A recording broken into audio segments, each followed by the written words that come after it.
सत श्री अकाल जी। सब तो पहला स्वागत है ਤੁਹਾਡਾ ਗਿਆਨਮ ਦੇ डिजिटल प्लेटफॉर्म ਉੱਤੇ। सो गाइस ਅੱਜ ਆਪਾਂ ਫੇਰ ਹਾਜ਼ਰ ਹਾਂ ਜੀ ਦੋ ਨਵੇਂ ਕੁਐਸਚਨਸ ਦੇ ਨਾਲ। ਤੁਹਾਡੀ ਡਿਮਾਂਡ ਆਈ ਸੀ ਕਿ ਮਿਕਸਚਰ ਐਂਡ ਐਲੀਗੇਸ਼ਨ ਦੇ ਕੁਐਸਚਨਸ ਡਿਸਕਸ ਕਰੋ ਸਰ। ਸੋ ਅੱਜ ਮੈਂ ਤੁਹਾਡੇ ਲਈ ਮਿਕਸਚਰ ਐਲੀਗੇਸ਼ਨ ਦੇ ਵਿੱਚੋਂ ਦੋ ਕੁਐਸਚਨ ਲੈ ਕੇ ਆਇਆ। ਸੋ गाइस देखते हैं कि ਅੱਜ ਦਾ ਆਪਣਾ ਪਹਿਲਾ ਕੁਐਸਚਨ ਕੀ ਹੈ ਜੀ।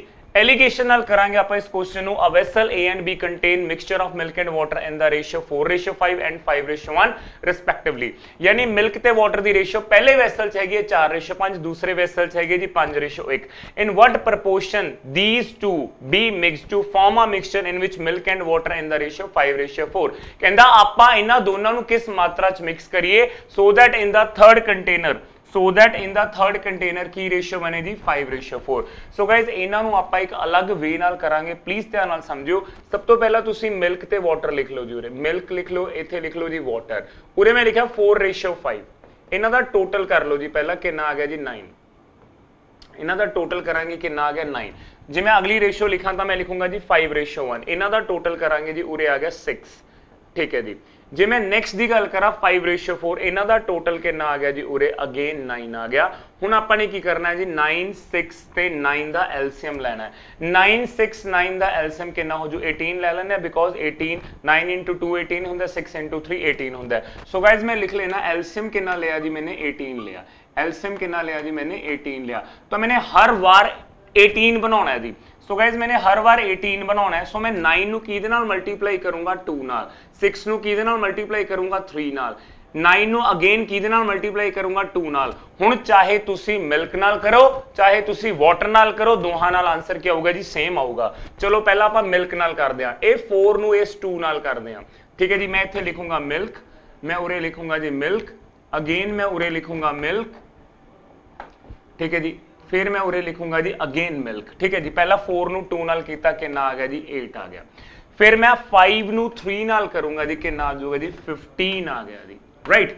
सो 5 नू 3 नाल कीता कितना आ गया जी 15 आ गया। ओके।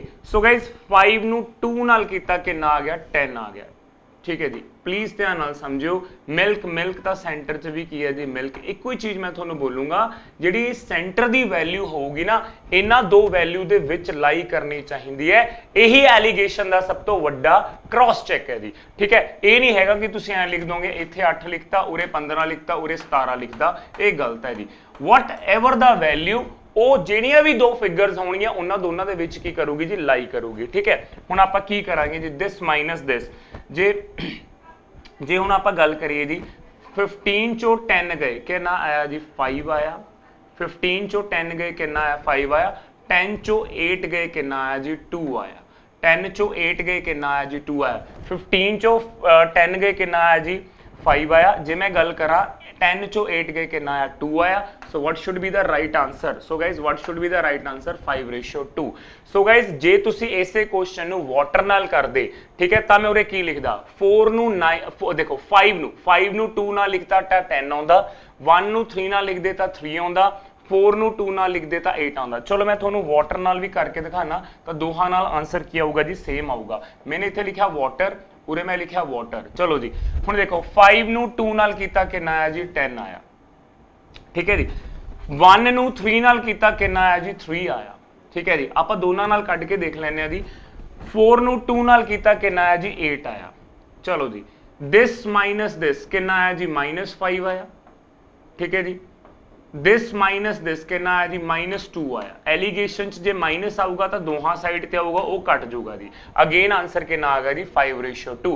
उम्मीद करदा कि गाइस तुहानू ये क्वेश्चन समझ आया होगा। आपां अगले क्वेश्चन च वधदे हां। की कह रहे जी ओह ओके। नेक्स्ट क्वेश्चन है जी अपना मीराज expenditure and savings are in the ratio okay 3:2 and her income increases by 10% and expenditure also increases by 12%। By how much percent does her saving increase. So guys एक ही चीज की गल करना मैं, इनकम हैगा जिहड़ा वो हमेशा दो पार्ट्स च स्प्लिट होंदा जी। वो किहड़े-किहड़े दो पार्ट्स ने प्लीज चेक करदे हां।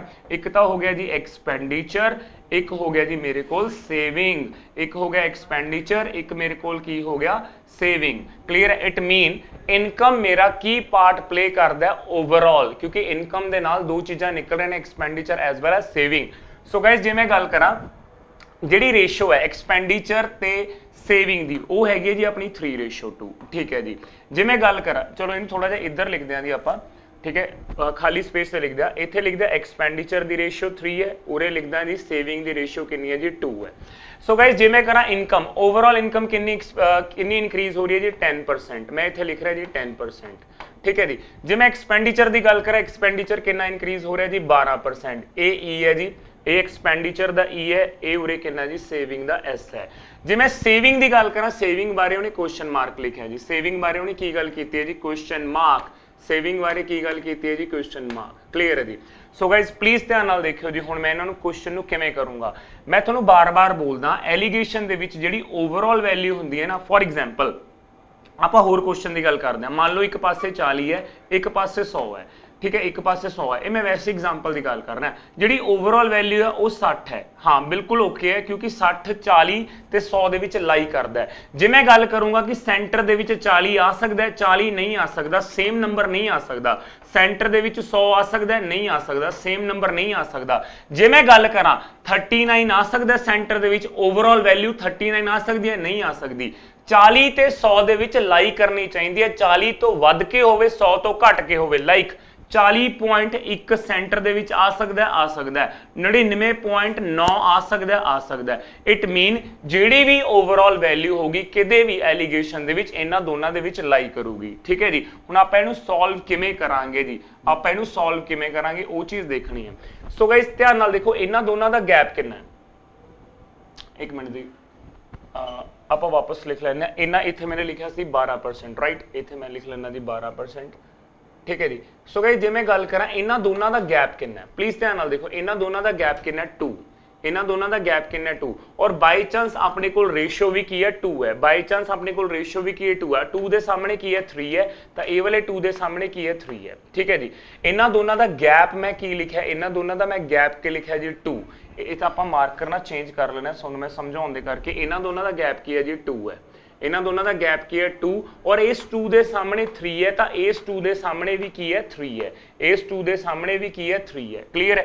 हुण आपां ने इन्हां दोनों नूं ऐड करना है कि माइनस करना आपां नूं यही नहीं पता लगता आपां दोनों केस चलदे आ मैं 10 ते 3 नूं ऐड कर लेना ते 10 ते 3 नूं माइनस कर लेना माइनस करके 7 आ गया जी 7% आ गया ऐड करके कितना आ गया जी 13% आ गया पर मैनूं यही नहीं पता आंसर 7 है कि 13 प्लीज ये चीज देखो आंसर 7 है कि 13 मैं थोड़ा हुणे एक चीज समझा के आया इनू आपां दोबारा करदे हां 12% लिख लिया जे मैं उरे लिखदा 13% ठीक है जे मैं उरे मान के चलो मैं 13 लिखदा जो कि आपां ने इत्थे प्लस करके कड्ढे उरे मैं लिख रहा 10% की तुसीं मैनूं ये दसो 12 ते 13 दे विच की थोड़ी ओवरऑल वैल्यू आ रही है नहीं 12 तो शुरू किया 13 तक रुके ओवरऑल वैल्यू नहीं आ रही इट मीन 13 आंसर नहीं हो सकता जे 13 आंसर नहीं हो सकता सॉरी जे 13 आंसर नहीं हो सकता तो आंसर की आऊगा जी 7 चेक कर लो इत्थे मैं लिखा 12 उरे मैं लिखा 7 उरे देखो ओवरऑल वैल्यू कितनी है 10 ठीक है ध्यान नाल देखो जे आप 7 तो काउंटिंग शुरू कर दिया 12 तक जा रहे हैं बिच कितना किते 10 आउंदा। सो गाइज एलीगेशन का यही सब तो बड़ा क्रॉस चेक है जिहड़ियां भी तुहाडे कोल दो वैल्यूज होणगियां whatever the value should be जिहड़ी मेन वैल्यू आ वो उन्हां दोनां दे विच लाई करनी चाहीदी आ।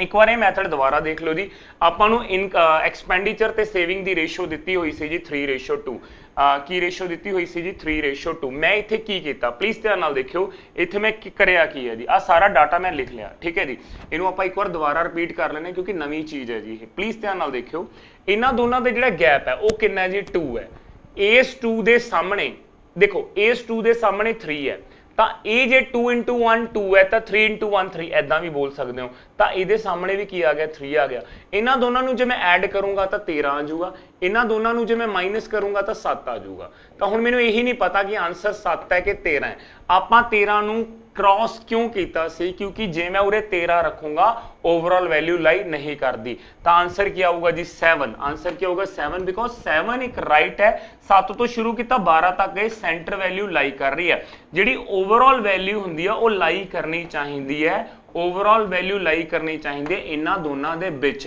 सो गाइज आंसर कितना आ गया bye how much percent does her saving increase 7%। उम्मीद करदा गाइस तुहानूं ये दोनों क्वेश्चन समझ आए होणगे सो बहुत वधिया तरीके नाल तुसीं तैयारी भी कर रहे होंगे सो मिलदे हैं गाइस नेक्स्ट वीडियो दे नाल till then thank you so much and all the very best thank you ji.